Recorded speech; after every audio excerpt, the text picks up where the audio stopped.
Tim says, do you still use SchemaWriter AI for your schema? Yeah, I do.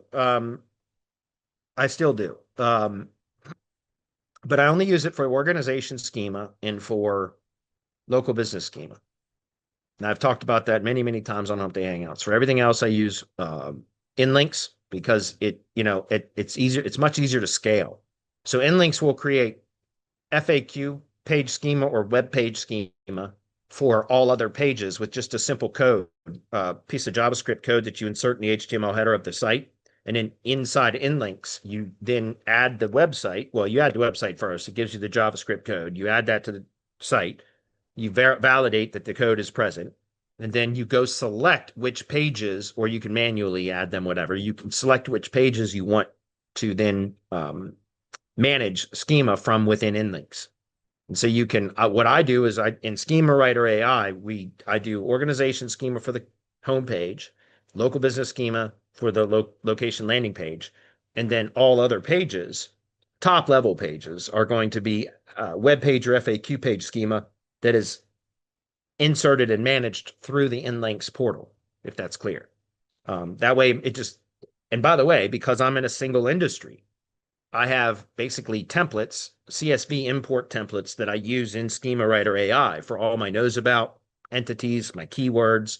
The only thing that I have to do for each new company is the area served attributes, right? Which is postal codes and things like that. I have to extract that and format a CSV import file for each new location. But for area served and keywords and everything else, I basically have templates. So I just duplicate templates. And then the only thing we do is the location optimization for that specific business. That's clear. So it makes it much more efficient. Here's the thing. I like SchemaWriter AI because it's thorough, but part of the problem, and I haven't personally been in SchemaWriter now for probably at least 2 or 3 months. And my guess is it's probably been updated a couple of times since then. Because Jesper does a pretty good job of updating the tools regularly. So it's probably better now than it was a few months ago, the last time I did it myself. But where I don't like SchemaWriter, and this is not I'm not criticizing or anything else. It pulls in so much that you end up spending a lot of time eliminating non-relevant, items from the schema. And that's what still is tedious about it. Is because it is still broad, and I understand why, right? It's broad where it pulls in more stuff than it really needed to. It gets too broad, in my opinion. And then you have to go through still very granularly and kind of extract or eliminate anything that is not relevant. And so that's why, like I said, I've had a number of white label clients ask me, hey, can you do schema for us? And I tell them no every time. And it's because I've not trained anybody else how to do schema yet. And it would be me doing it. And I'm not going to spend time.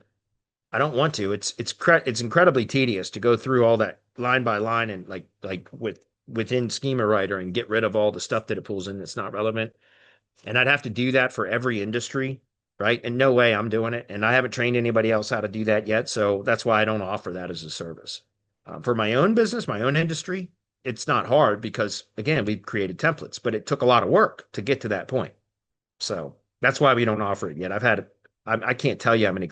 I hate when people ask you repeatedly, do you offer this? Do you offer this? You should just offer it. You know what I mean? Because it's like people are trying to give you money. You don't want to turn it down, but at the same time, I don't have the bandwidth or really the desire to try to train somebody how to do that properly. So that's why it's not something we've offered yet.